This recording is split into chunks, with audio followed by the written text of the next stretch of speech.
Thanks a lot, everyone. It's a pleasure to be here.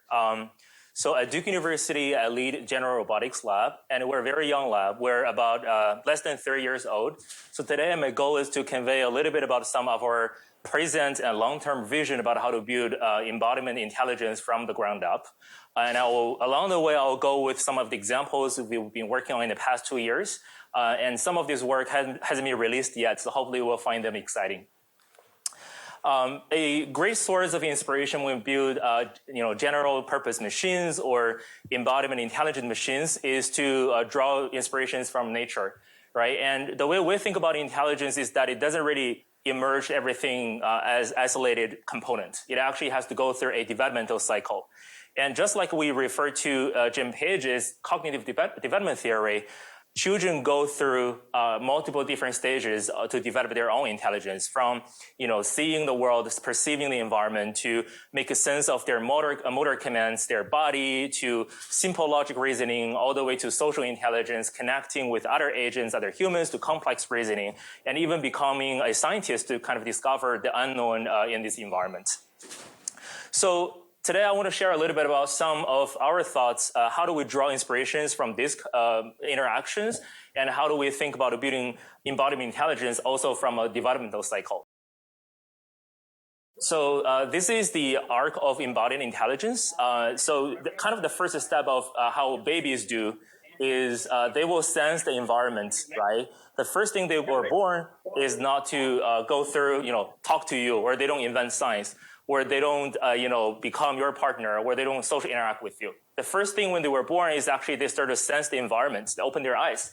They smell different things. They feel different things. They bite different things. They throw different things, right? So if we look at advancements in AI, we have lots of advancements in computer vision, natural language processing, but robots are still very far away from what humans or even babies when they were first born can do. How do we enable machines to be able to sense the environment, just like even a fresh-born baby do?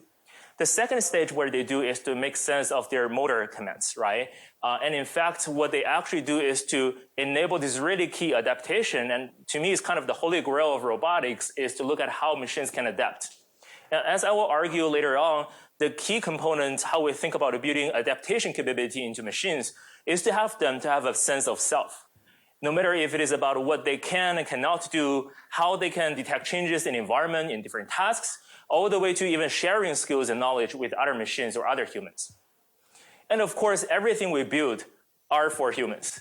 So we can't ignore these very important components, and kind of we're at a turning point to look at machines or robots to become our teammates, our partners. So machines are not going to work alone. They have to interact with other machines. They have to interact with other humans. How do we think about this connection point? So this is sort of the arc of embodiment intelligence. We look at is sensing, adapt, and connect. Now, another perspective to look at this is a very classical robotics approach we have been looking at for decades, which is this sense, plan, and act loop. However, oftentimes when we talk about this loop, there are a few assumptions. First of all, typically we assume that there is a fixed set of body given to us, and then we're going to perform this loop. Second, they may actually have to go through this process with a fixed set of objectives. So the other way we look at it, the arc of embodied intelligence, is kind of standing in a little bit high-level perspective or meta-level perspective to look at sense, adapt, and connect. And in this case, we're looking at the developmental of embodiment intelligence from more a developmental view, a relational view, and sort of thinking from the bottom-up approach. How do we build them? So this, I think it kind of complements really about the classical way we look at robotics, and we'll go hand in hand while we try to develop the robotics arc. So let's dive into the first component, sensing. So this is sonic sense.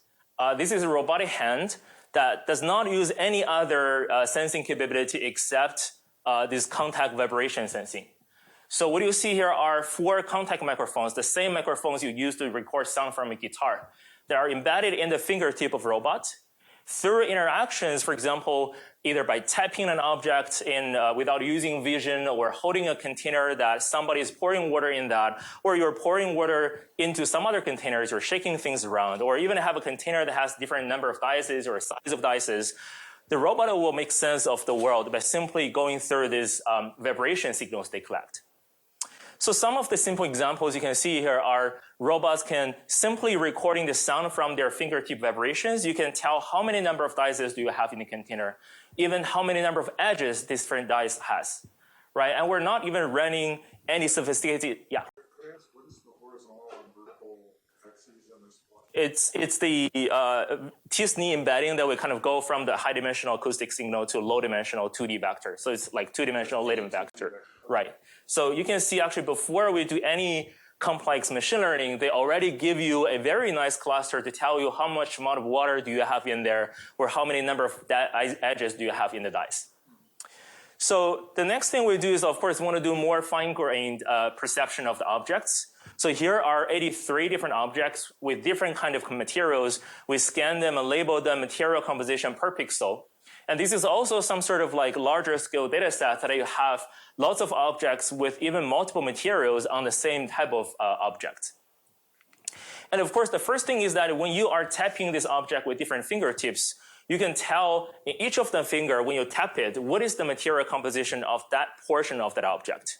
So what you see here on the left is sort of getting a pretty good performance if you see on most of the confusion matrix of what the prediction labels are with respect to their true labels. But one assumption that we sort of make here is that you barely see any objects that suddenly change their material compositions per pixel by pixel. It's not going to go from glass, suddenly become wood, and suddenly become a ceramic. So you simply rely on that assumption. You can perform a very simple majority voting in the neighborhood of the prediction. And you're going to say, I will agree with you if most of the points I tapped says the material property is this particular material. And after you apply that kind of voting, you get this nice results on here, almost very perfect to tell you the material composition of objects. And remember, this actually comes from every single finger. So if you're tapping this with 4 fingers, you actually get 4 predictions of different material composition of the object. And of course, what you can do is that you have the tapping point so you know where the contact happens. What you can easily get is a sparse contact points from the object. And just from that contact vibrations, you can get 3D reconstruction of the entire 3D shape of the object. What you can see here are our predictions. On the right side, this is the real object scan as if you actually have the point cloud. And none of these objects were seen during training. So you can see we even get some of the pretty sophisticated shape of objects correctly. So now we talk about sound. What are other sensing modalities that are very important for robots? Right? So to me, the next thing that we want to go and hunt is smell. So this is a campus house on Duke campus. It used to be if you're a Duke faculty, they give you a house on campus. Apparently not anymore. But this becomes a test bed for us. If you go into this house, what do you get? Well, the first thing actually, when I first time get into this house, what I sense is a different room even smell differently. So this is what you actually get from the house. For all these 4 bolded type of fungi samples that you go into the house, you swipe on the surface, then this is what you get from the plate. It turns out these 3 ones are actually very commonly seen in our built environment. This is really related to everything, every one of us, and this can be in this building somewhere, right? And this one also, these 2 shows commonly in decaying wood, not so much in the built environment. But what happens is that this one happens also come from the house. Where do we get it? This is the basement of that house, and the exact sample was collected from the wood of that environment. So you grow them, and these are the fungi sample you have, and these are deeply connected to human health.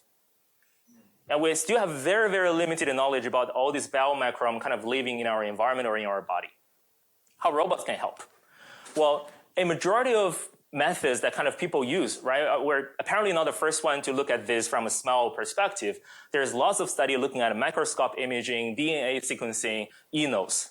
Right? And the first thing we did was actually go into the lab and shadow with the scientists who were collecting the data and performing DNA sequencing.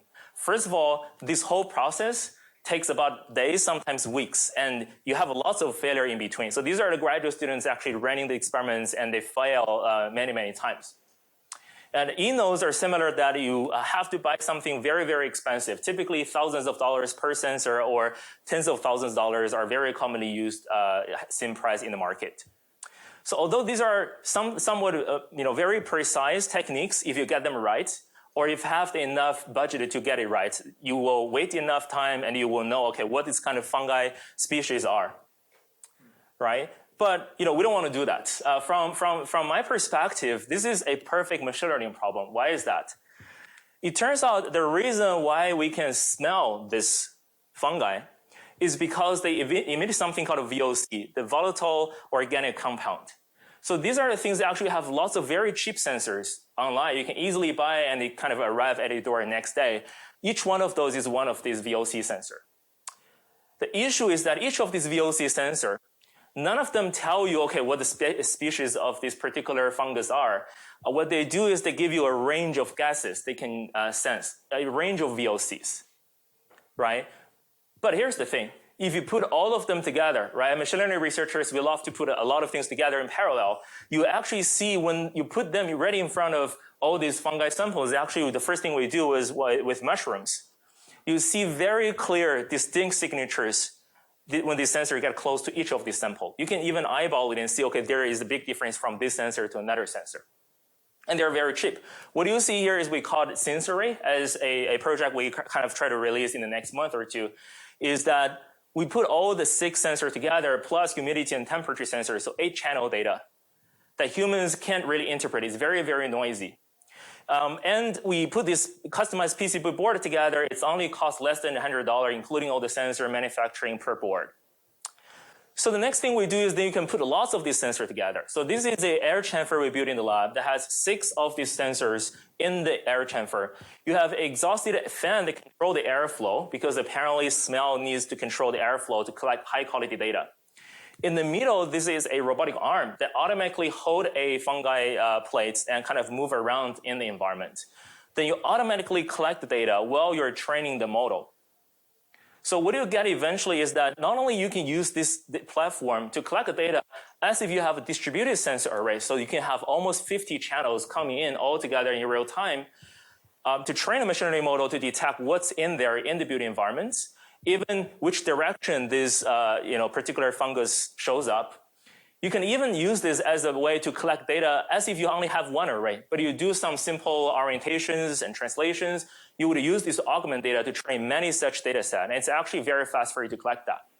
Using this, we're able to detect the particular fungi sample direction or their particular type of fungi, even a very rough distance estimation with about 7 seconds data. So compare with weeks of months of efforts to kind of detect that. So here is an example where we put this sensor. Again, this whole model was trained in that air chamfer, and this was the first time we actually put this thing on the robot. The robot will enter the environment first to scan the environment, and then a human expert may say, hey, I think there is something there around that corner. So once you detect that, the robot will start to sense the signals and start to approach the fungi sample based on the direction they're predicting. At the same time, also tells you what this particular fungus is in terms of their species. So this really gives us sort of a long-term vision to think about having robots going into environment, even hospitals, right? We're not touching anything like, risky pathogens, but kind of one of the next steps is to look at how do we reduce human efforts and automatically using robots to collect data, deploy the model you trained on the robot to go into this environment, collect more data, and even help you to detect fungi samples and things like that. So we've talked about some of the new modalities like acoustic vibrations or like this in smell. Apparently, if you want to deploy robots going from this kind of lab environment to somewhat unstructured environment, you're going to go somewhere like this. So this is really a photo from the River State Park near Duke campus when you go hiking. When you put a robot into this kind of environment, nothing that we kind of assume in the lab works anymore. You see lights kind of change around. Right? Even every second you move around, there is shadows of the trees and it can cover you. There is lots of obstacles, unseen area. It can be, a bear suddenly comes out, right? So this kind of environment is really, really unstructured. So we also think about how do we enable robust perception capabilities by using not just one or two, but many of the sensing modalities we have built so far. So I'm going to play a sound here. this is a robot walking in the woods in the exact same sort of River State Park near Duke campus. And the sound comes from the same contact microphone we put in the fingertip of robots on the leg of the robots. So now while you're hiking, you actually can sense the vibrations transmitted through your leg with the ground if you're walking on a muddy area or a sandy area. So we kind of put the microphones on the robot body, and together with contact sensing of the foot and your IMU data and your vision data, including your LiDAR, camera sensor, how do we put all of them together to form a coherent understanding of the world?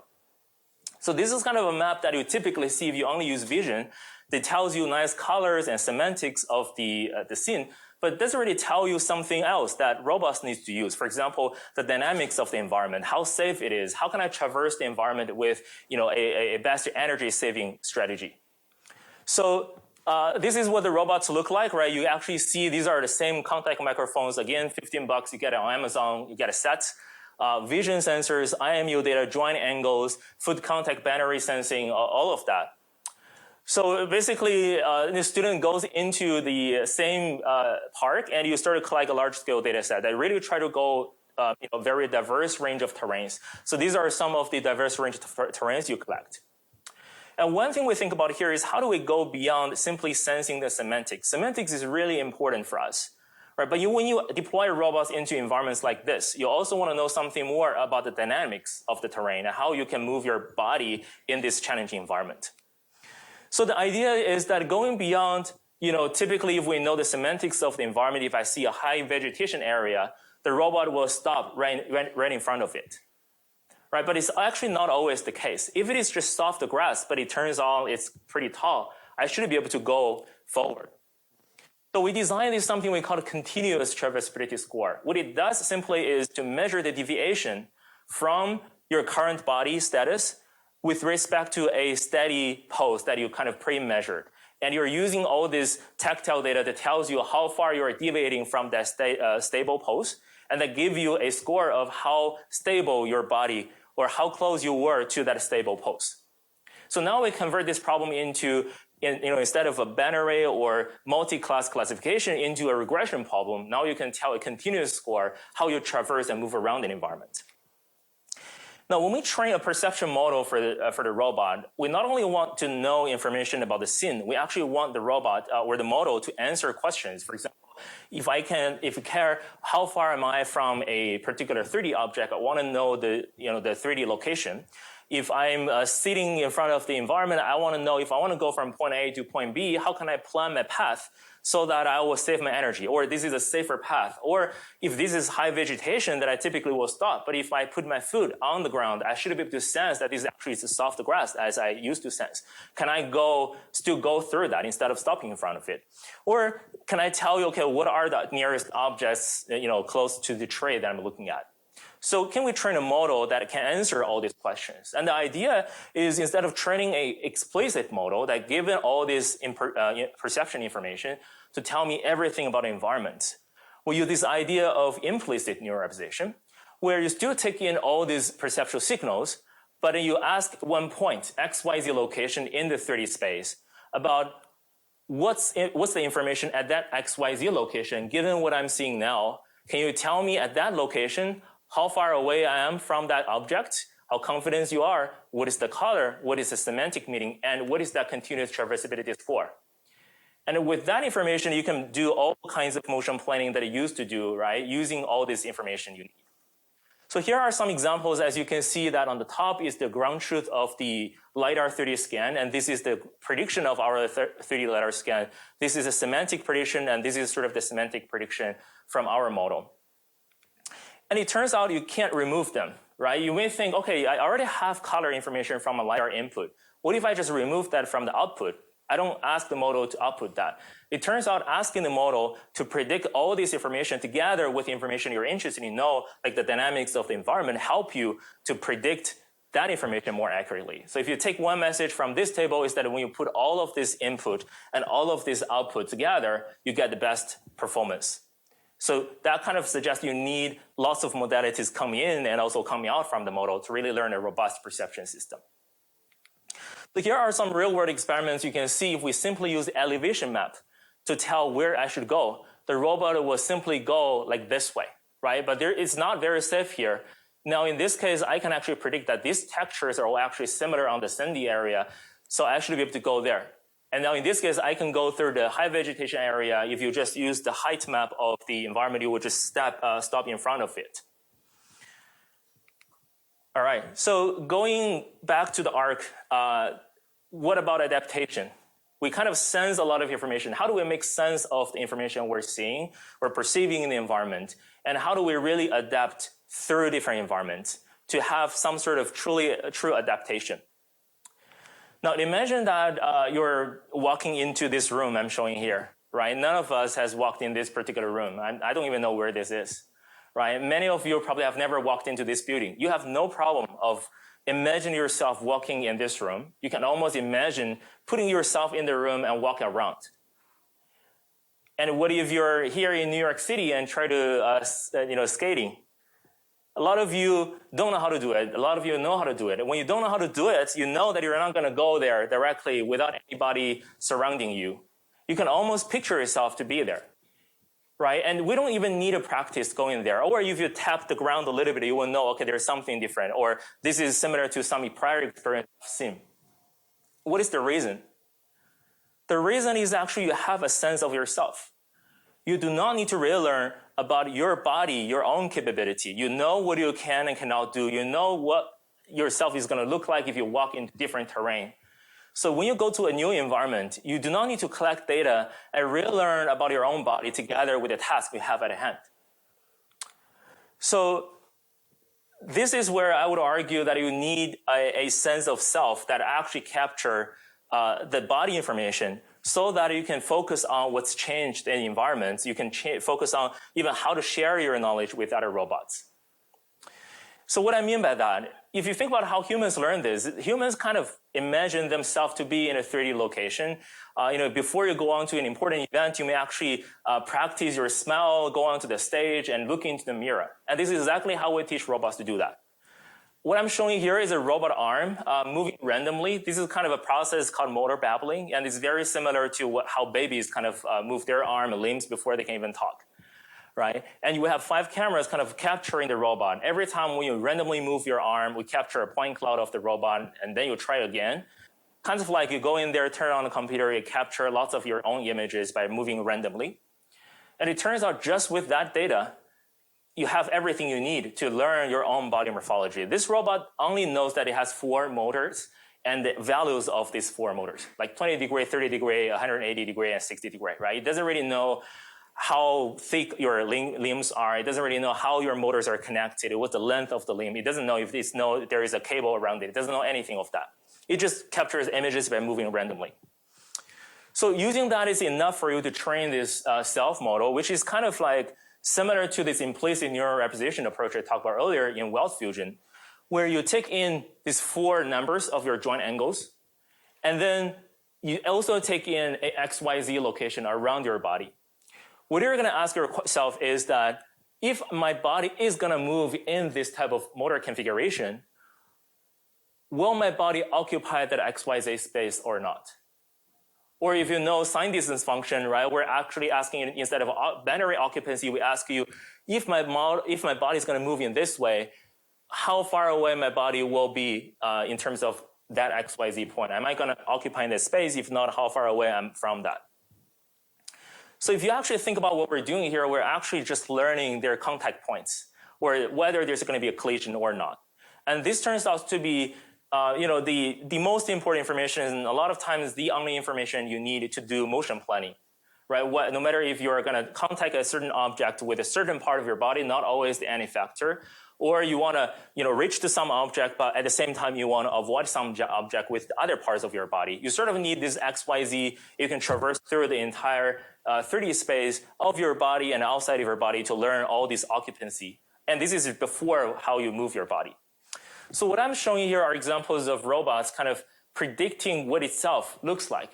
What you can do is you can traverse lots of XYZ points in 3D space. And because this is a neural network, right, you can query tens of thousands of points per second per forward pass. You can then get lots of these points in the 3D space. You plot them, and you also change the joint angles you move from one set of joint angles and interpolate it to another set of joint angles. It turns out you can generate animations of your body as if you know what your body looks like. But by now, the robot hasn't moved at all yet. It just knows that this is what I'm going to look like if I'm going to move by interpolating this set of angles. So this can be really helpful for all these motion planning tasks I mentioned. But it turns out it also brings us a more generalizable way of learning about the self. So what you see here is that x-axis, it means every single dot represents how far away you are from your training data set, right? So you've trained on all these bunch of points or joint configurations. Now, the further away you are, that means you are further away from your training set. The y-axis represents the prediction error of your end-effector position. Now, as you can see that a good model should be able to learn a consistent error no matter how far you're away from your training set. Well, the traditional way we call forward kinematic self-modeling, or this is simply given the current state and action, you predict future states, as if you know world models, right? You actually see an increasing points, like there is actually no strict relationship between how far you're away from your training set versus how good you are on predicting your model. Another thing this actually brings you is this nice thing that you cannot shut down the production line if there's something wrong with your robot. Right? You do not want to come back and then send a bunch of engineers and kind of try to fix the robot and then turn on the production line, which typically you lost a lot of resources and time.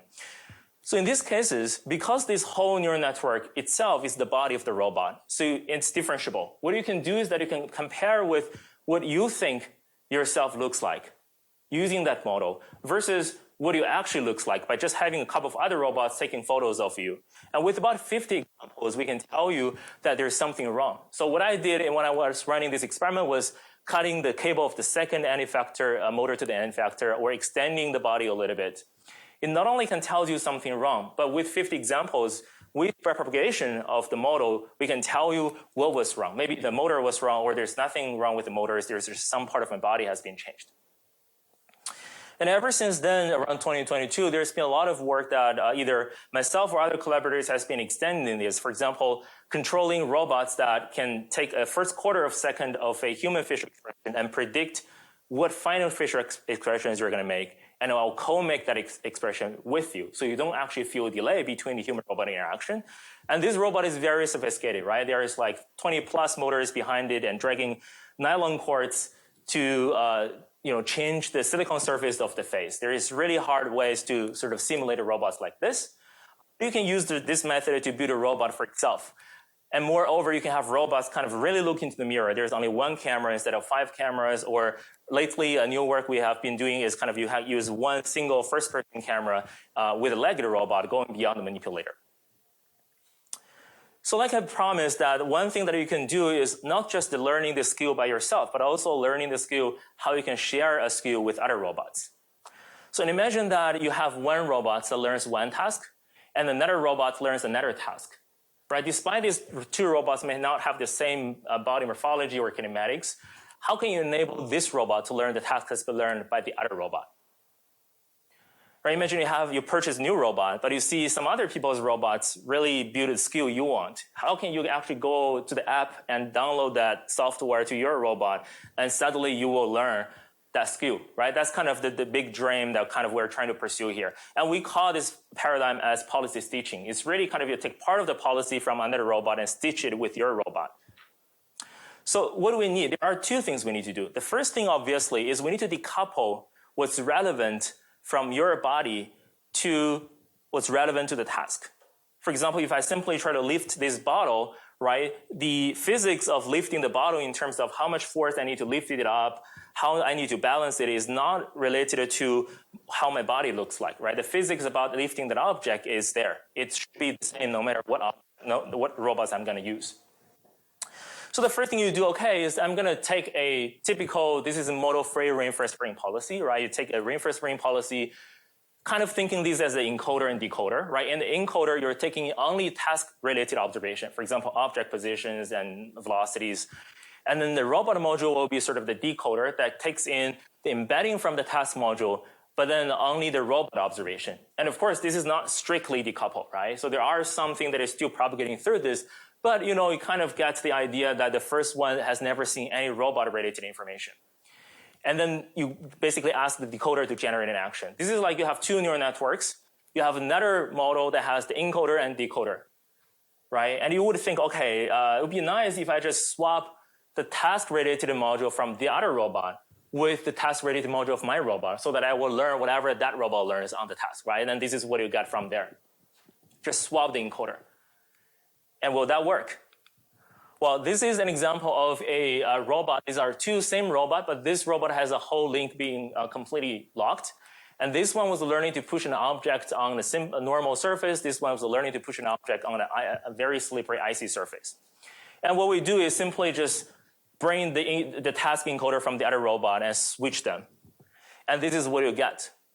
Very interestingly, this robot always, kind of almost all the time, reaches that object. It knows where the objects are, but it doesn't really push it.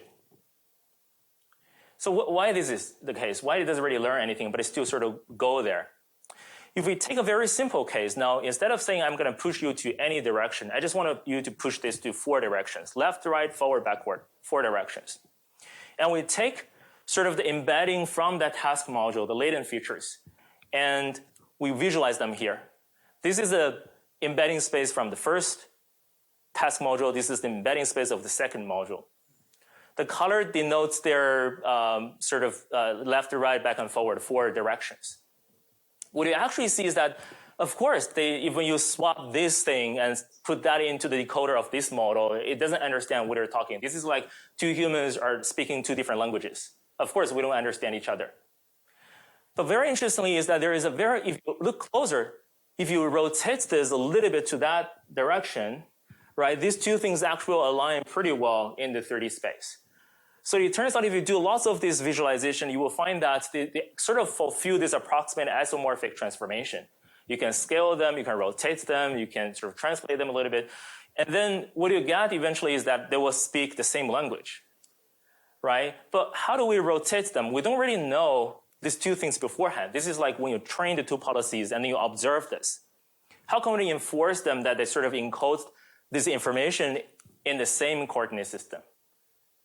And if you and I are talking in 2 different languages, the way we sort of make sure that we can understand each other, maybe it's that we define certain words or certain sounds that this is what I mean, all right? This means the bottle, and we'll understand each other. So we're taking the same idea. This idea is called a relative representation, that instead of training the models by themselves, you first randomly roll out the policy and collect a bunch of task states and robot states. And you simply say, okay, when I see this bunch of task states, you and I should understand the task states in the same way. So you're forcing that new features learned are projected to the same coordinate system that you collected at the beginning randomly. So now the 2 neural networks are projecting their understanding of things into the same coordinate system. And now you just bring them back, once you train this, they now understand each other, you swap their encoder and decoder, you will see that now the robots will be able to successfully not only touch the object, but also sort of move the objects. So we have lots of other tasks in simulation. What's interesting here is that when you train things in simulation, of course, we know there's a sim to real gap. When you deploy the policy in the real world, of course, the policy performance will drop. So this is exactly what you see in a simple pushing object. The red one is our performance. Others are ablations, for example, with or without relative representations, with or without this kind of modular decomposition of self and tasks. They get somewhat, okay-ish performance as solid lines. But now, starting from the dashed lines, you drop them in the real world, all the performance drops. But it turns out only this one of our policy staging kind of quickly learn from the real world interactions, from RL data, you can kind of going back up to your own original performance while others are still sort of staying around the original performance. So it turns out this also helps with sim to real transfer. Later on, we sort of adapt the same idea instead of swapping different robots with their different bodies. But what if they are same robot, but actually the cameras were placed differently? where you're using a fisheye camera, I'm using a normal camera, my lens was broken. When you bring in novel combinations of camera configurations or signals, right, no matter in the simulation or real world, and we kind of can't afford scrape the lens, so we kind of put a glass on top of that. It always works well, and in simple tasks, it even achieves 0-shot, 100% success rate on some of these by simply just swapping their encoders. And of course, one really interesting thing is that we can also outperform some of this model that's been trained on very large corpus of data, big transformers, that especially on cases that these big models haven't seen. But we can kind of 0-shot and combine them in this way. Now, everything I've talked about is something that I call the behavior self, where we kind of have a fixed body. We're not really looking into the body, right? This is we're learning the self of the model, no matter if it's model-based approaches, learning a whole picture of yourself, or you're learning to stitch the policies in model-free reinforcement learning. But they're sort of learning what behaviorally yourself looks like, right? What you can and cannot do, your policies. But when we talk about the self, there's actually another part that's very, very important, which is the physics of the self, the physical interaction, the physical body. You need to ground this information into your own body. And this is something we call the embodied self. So how do we think about embodied self and how these actually affect us in terms of designing the robots and designing the policies? Well, what really happens here is that none of us look exactly the same, right? So that's why we don't walk in the exact same way. So how we look kind of decides the best way how we can train the robots, and how the performance of the robot behaves in that capacity also tells us something about how we can improve the robot design. So this body-brain co-evolution process is really a powerful paradigm. Now, when we look about the physical embodiments, we always kind of seek the inspirations from nature, right? We kind of look at, especially there's been lots of successful stories on looking at how particular type of species of animal work, and we kind of try to copy or mimic the design of that. There's lots of studies on that. So today I want to share with you sort of two other approaches that we can also learn from nature, and how do we learn from the mother nature to design our robots. So this is a class I teach at Duke. It's called Robot Studio, where students are asked to build a legged robot, right? So this is an undergrad class. You can at maximum work as a 2-person team. What you do end up with is that every undergrad student team build a legged robot. And eventually we have a walking and dancing competition right in front of Duke Chapel. These are very creative designs, right? You can see actually students are sort of copying the ideas from different kinds of nature, animal, cartoons. But the idea here is that can we automate this process, right? Can we actually design these robots in an automatic way? Well, it turns out 12 years ago, well, now 13 years ago, we had this dream we called on the cover of the economics, right? We are talking about the third revolution of the industry revolution. And the idea is that a human sitting in front of a computer and typing things, and there is a manufacturing facility that generated airplanes, tanks, robots, all automatically. Apparently, we haven't got there. So to approach here, one idea we think is, how do we just copy that? How about we just copy that idea and have a human type in a sentence of what do you want, and can we generate robots automatically? So this is text robot.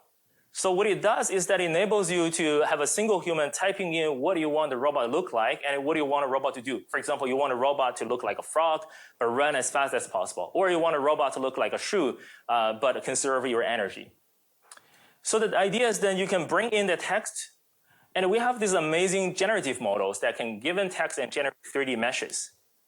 However, when we have all these meshes, what it does is generates these beautiful meshes that are static. You can put into game assets, you can view on your phone, but you can't ground them into physical machines. When I want to turn this into robot, I need to know where I place the motors, how the electronics component should look like, how much force I should apply to control it, and how should I train the policy to do that. So through some of the algorithms, we kind of slicing the body and figure out where are the best motor placement as initial hypothesis. It turns out when you tell a 3D generative model, I want frog robot, and you say this 30 times, it's going to give you 30 different frog robots. So you have a whole family of frog robots, and each one of them you can plug in the motors, putting their center of mass in a correct way in the physics, in the physical parameters. And then we can do is that in each of this one of them, you can slightly try different versions of that. You can extend their leg, you can grow their body a little bit, you can change the center of mass a little bit, you can move the joints and rotate the joint angles a little bit. Then you create thousands of different variations. And through this loop, for every single one of them, you can train a walking policy that can tells you, how well that body does for the task that human care, right? If I care about walking with conservation energy, saving more energy, can I do that? And then later on, you'll come back and refine your body through this kind of co-evolution design of your body and the reinforcement policy. You have this dual optimization loop in there, and eventually come up with a robot that look like what you want and also do what you want it to do. So once you have the design, you send this into a 3D printer, right? In fact, this robot doesn't have any screws in there. You just put all these motor boxes in there and snap them together. So with about 10 minutes, you can assemble this robot, and the robot will be able to walk. So before I show you the fun robot walking video, there's one more thing. We're not the first one who designed robots or try to automate the robots. There's been lots of studies in the past 20 years that people try to put different building blocks together and learn to assemble the body and learn how to evolve their controller. But the problem is almost all the studies we have seen so far sort of assume a set of fixed libraries of primitive geometries. Let's say cylinders or a cuboid, and then you put them together. But this is where we learn from nature.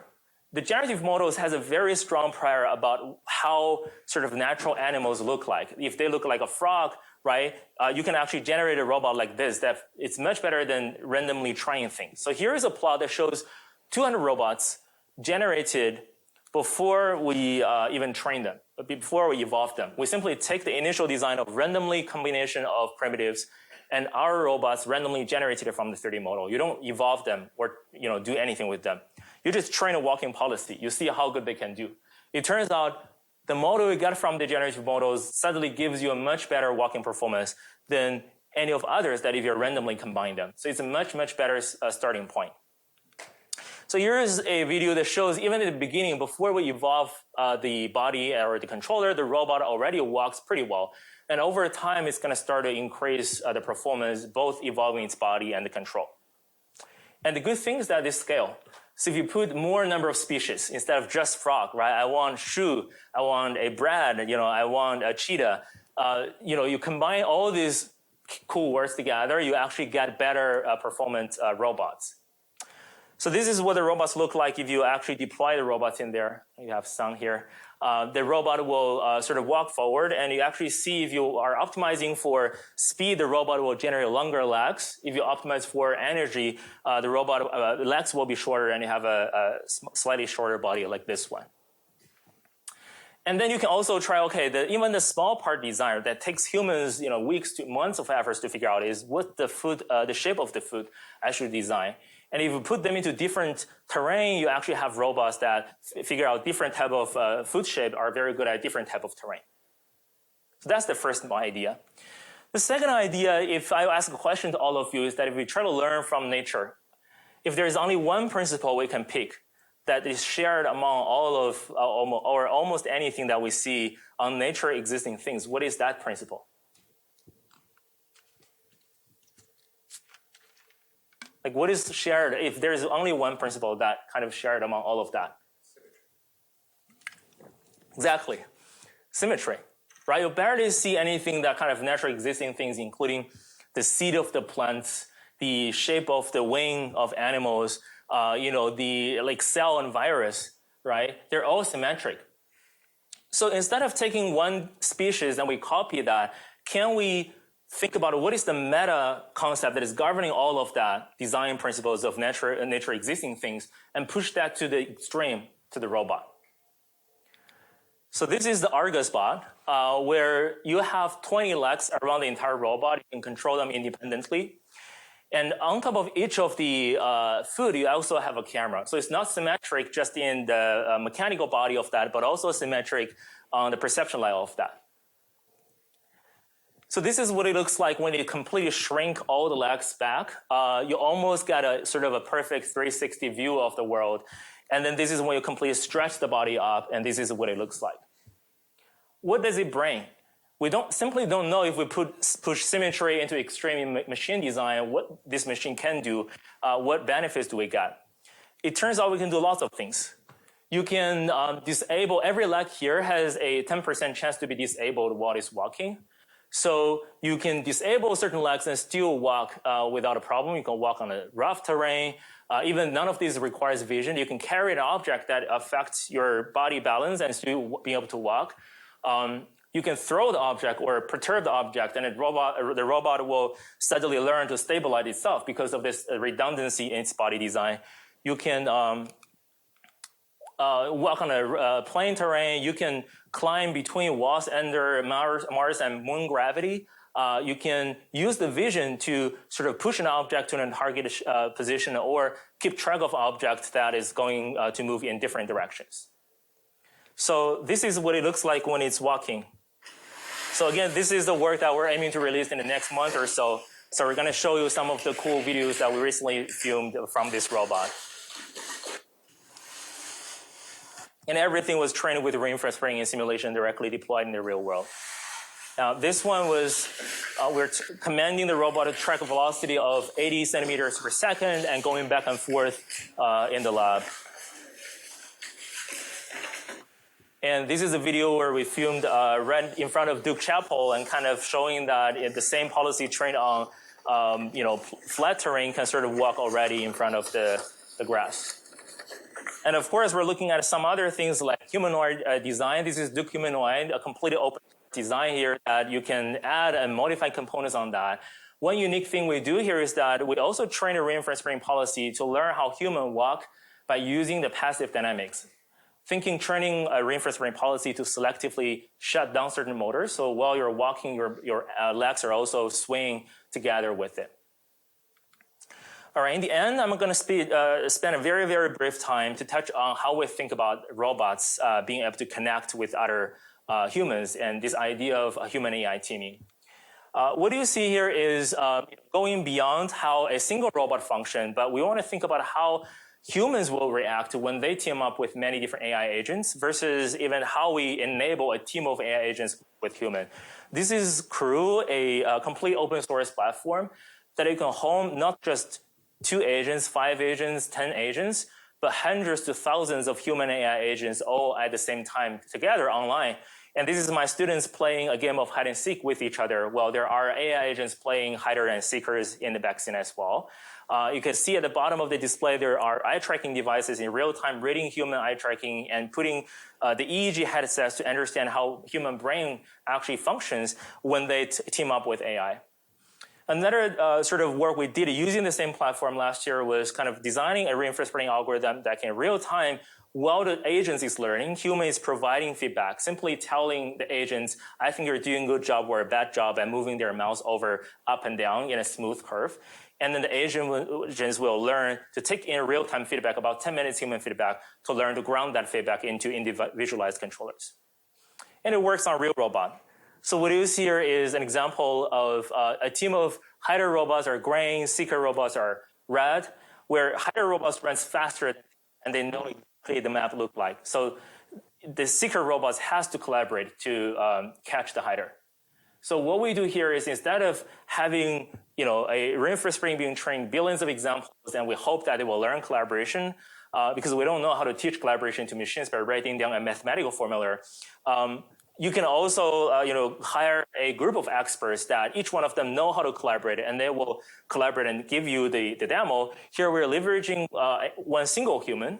This is like the coach of a soccer team that sit on top of different rows of agents and kind of baking that theory of mind capability of humans on different agents and teach them how to collaborate. So then with about 20 to 30 minutes of human data in the real world, the robots learn to perform things like ambushing or encircling and form a circle to sort of, I will chase you, but then my teammates is going to go behind you without any communication between the agents.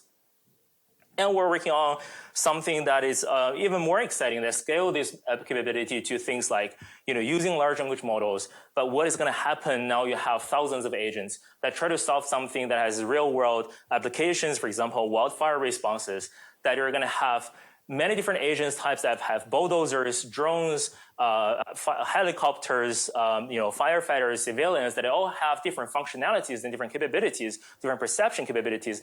What's going to happen if you put a very few human in there and kind of work with a larger team?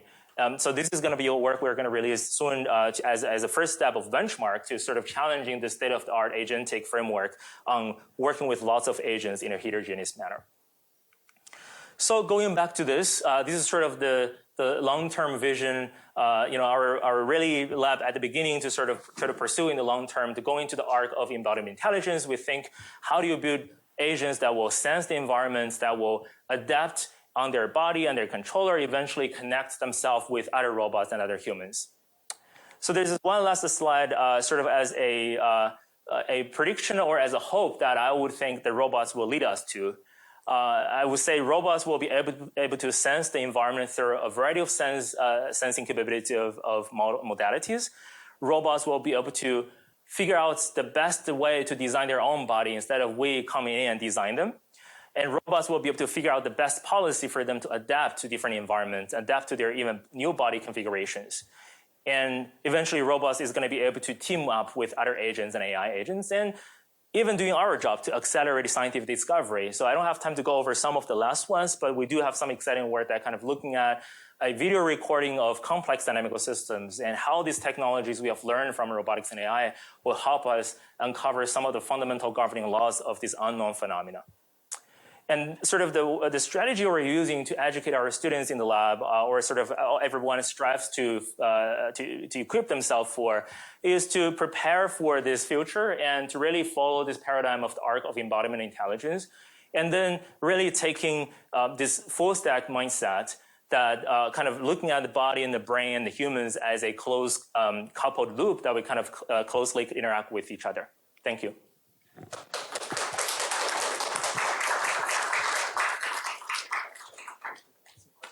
Yeah, please. So I had a question about the artist, the one that's symmetric. So I guess what was the motivation behind why you guys designed that apart from symmetry? Like, is it just for exploration, for terrain exploration, or can it handle payloads as well into the first type of stuff? Yeah, so the motivation was really, well, the obvious one is that we're bored of all the robots we already have been using.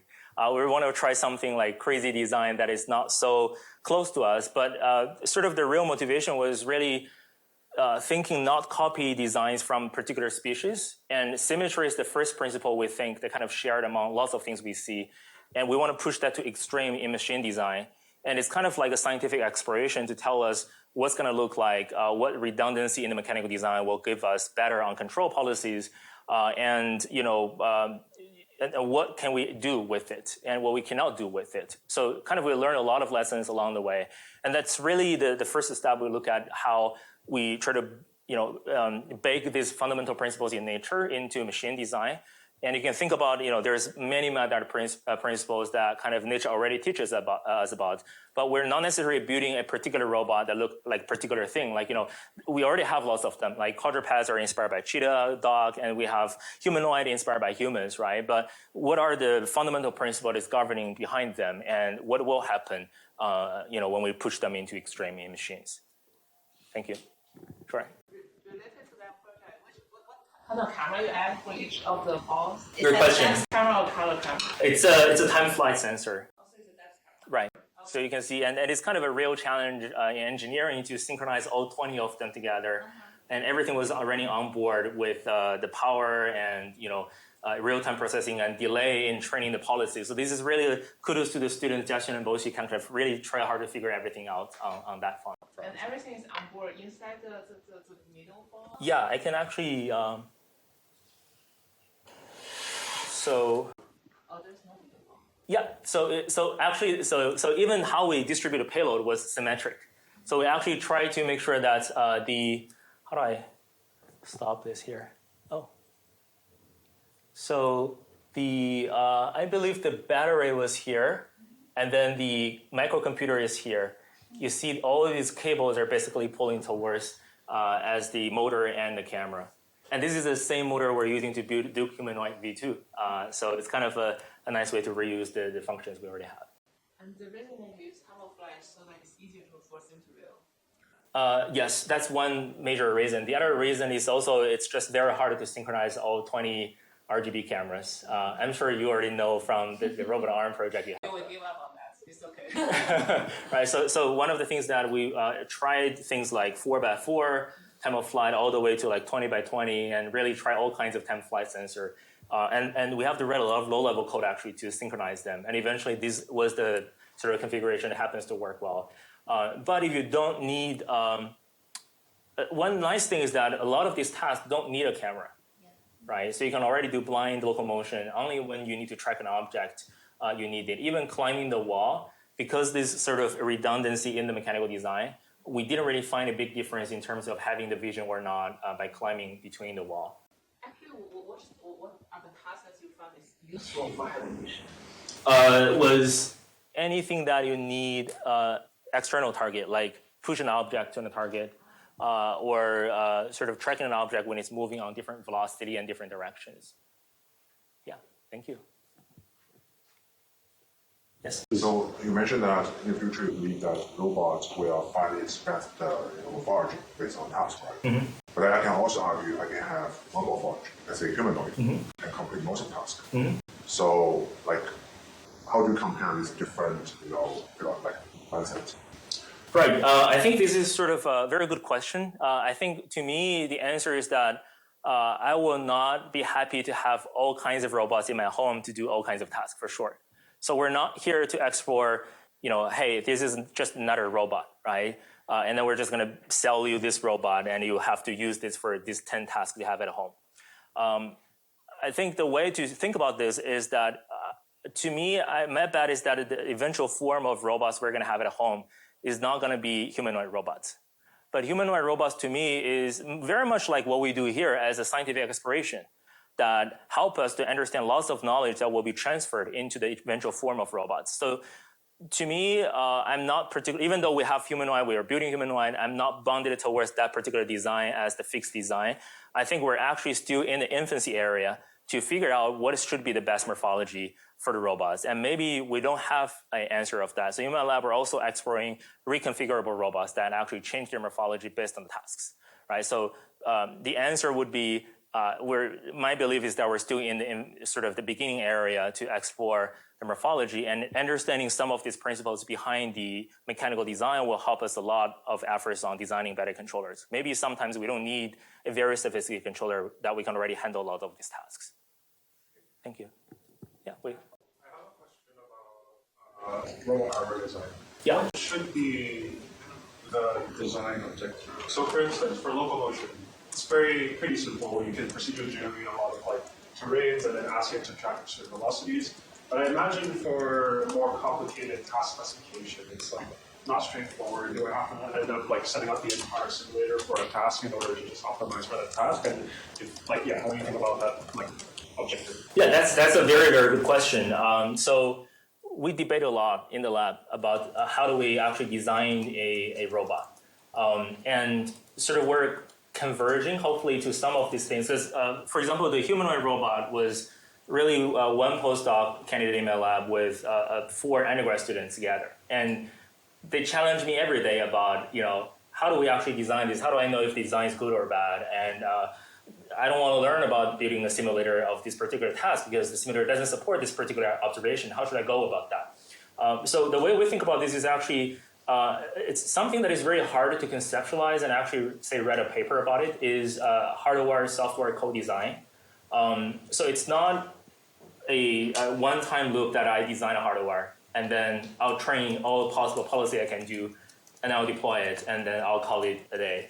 What we do a lot in the lab is that we design the robots based on a particular set of tasks I have already in mind, with the understanding that I know this robot is not going to handle every single possible task in the world. But I almost picture that what this robot can do. Then I'll start to design my robot. And taking example tasks from these ones that I have, like, for example, this walking on rough terrain is very similar to walking on rough terrain with a carrying payload, right?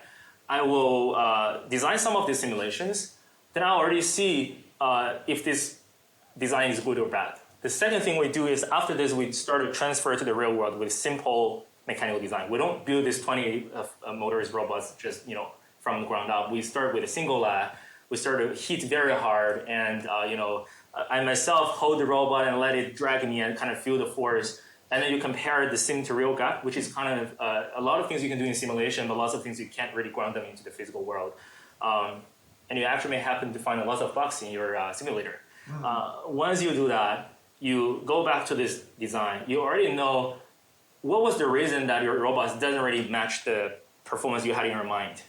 And most of the time is actually the hardware was not good enough.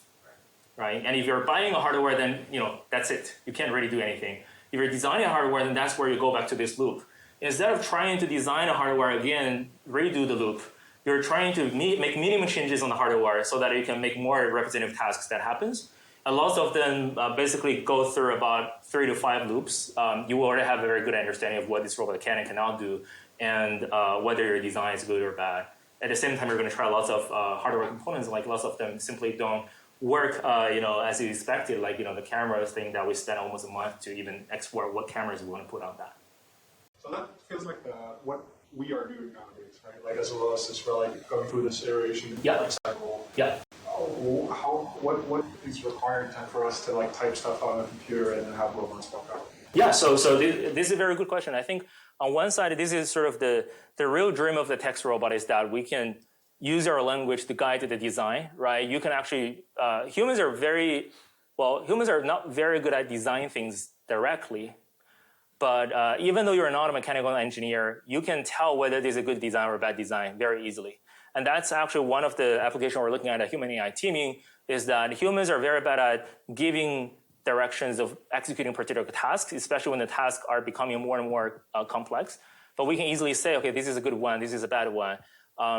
The guide algorithm I mentioned was going beyond simply -1, +1, or 0, but we're also telling you how good or is that really is, like becoming a continuous score, and even how you're moving your mouse quickly or slowly suggests that, how bad that design was really. If I drag it very quickly, that probably means there's something very, very bad that happens. So really baking human intuition is something that is missing in the text robot that we're hoping to actually put in there.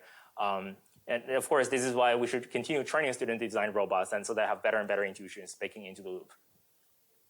Thank you. Yes? So back to the POC sensors, I'm going to buy some of those immediately when I get home. But my question was, have you tried those in an outdoor environment, or is there things like SNR issues because things are less concentrated? Great question. We did try them. And it turns out that it also shows very different signature. And we got to pitch a lot of ideas, like my student eats a whole month of mushroom.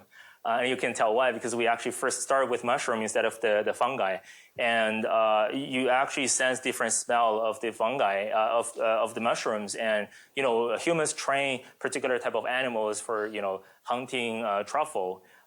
So one of the next step is actually being able to use this type of architecture that you can automatically collect data in here, control the airflow, but now maybe even control multi-species, and you can sort of almost like a mock-up of in the wild environment. What's really interesting is that the outdoor environment is complex, but it's not that complex in terms of smell, right? You can sort of put grass in there, you control the temperature, but almost everything is automated by this robot in the loop to collect its own data. So the hope is that if we collect more and more data with this iterative process to generate data set, you can get closer to the outdoor. But the outdoor is very, very challenging. And that goes back to the previous question. We're also thinking to enhance the design of this. So the next version is not going to look like this boggy part now, right now. We're thinking make it much smaller, but then there's going to be more design choices we need to think about, particularly for smell or odor sensing. Seems it might be interesting to have people out there with these sensors labeling. Exactly. Pollen. My initial idea was actually put this on my dog, and see where they sniff in the environment. Mm-hmm. So actually the initial project was not called Sensory, it was called Canine Sense. because we were interested in to see how dogs were actually sensing. Because every time I walk my dog, actually they move in a particular way, tracking a trajectory, and sometimes it was raining. When things dried, you actually see they were tracking a path of maybe poops of bird or something. So it's a fascinating modality, I think, kind of really missing from the robotics world. Thank you. One last question.